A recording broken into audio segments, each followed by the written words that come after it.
Children, today you will study about implantation and embryonic development.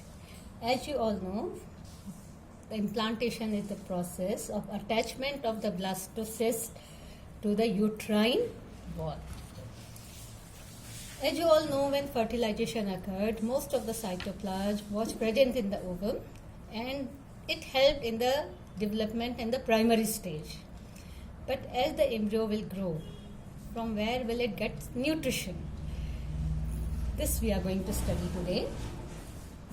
So after implantation, finger-like projections occur in the trophoblast and these are known as chorionic villi. These chorionic villi in the uterine tissue together form a structure known as placenta.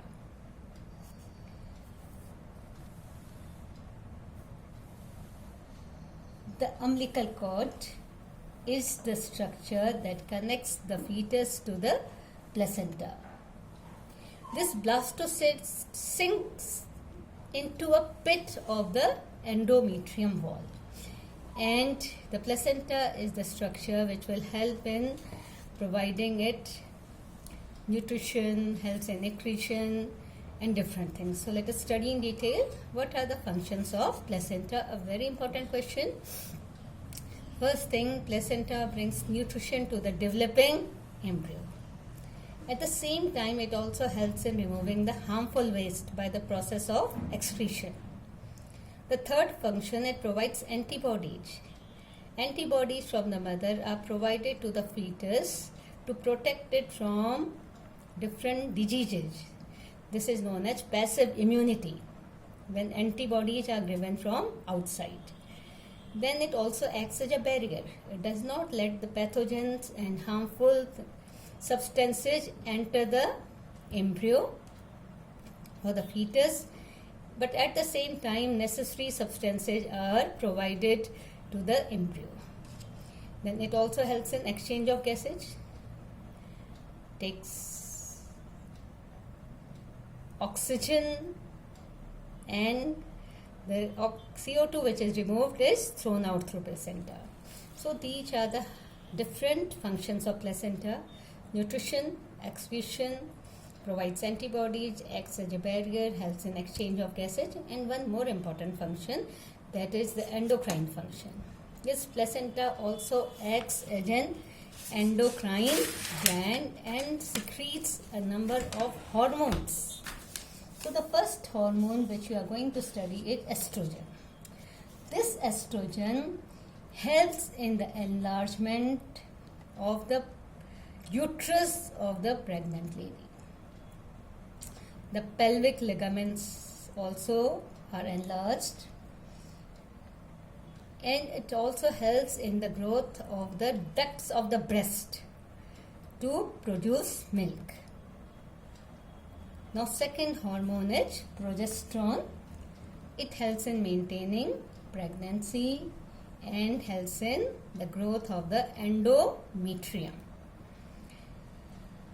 Now the third hormone is relaxin. This hormone is secreted by the corpus luteum and placenta, and this hormone is mostly produced at the time of birth. It helps in relaxing the pelvic area and helps the female to give birth to the child. Now the next hormone is HCG, or human chorionic gonadotropin hormone. It stimulates and maintains the corpus luteum and secretes progesterone until the end of pregnancy. It also secretes some estrogen and progesterone, which prevents menstrual cycle, so no further follicles are produced. And the next hormone is HPL, or human placental lactogen. This hormone stimulates the growth of breast. See, lactogen, it means milk. So it helps in the growth of breast during pregnancy time. Then in addition, there is the whole level of hormones like estrogen, progesterone, then prolactin, cortisol, thyroxine, etc. are increased during the pregnancy time to increase the metabolic activity of the female. Now again a very important question, these hormones, relaxin, HCG and HPL are produced only during pregnancy. Sometimes this question is asked. So the hormones which are produced only during pregnancy are relaxin, HCG and HPL.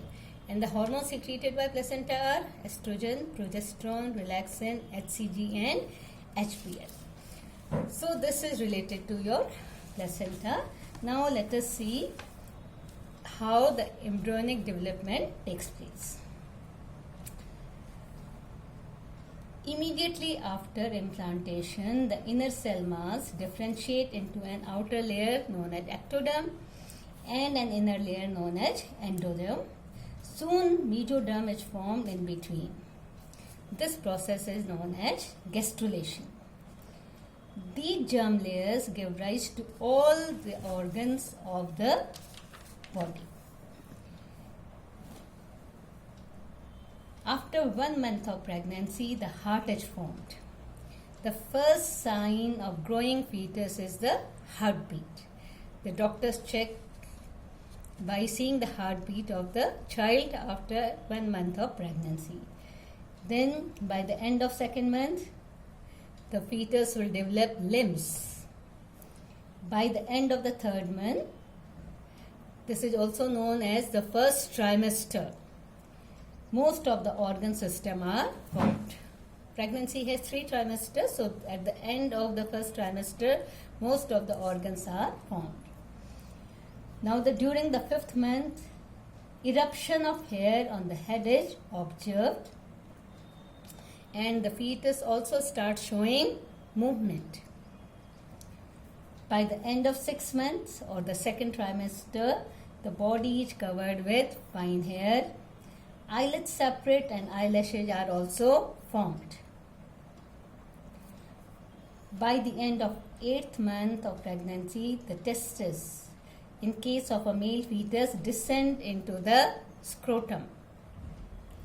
By the end of 9 months of pregnancy, the fetus is completely developed and is ready for the delivery.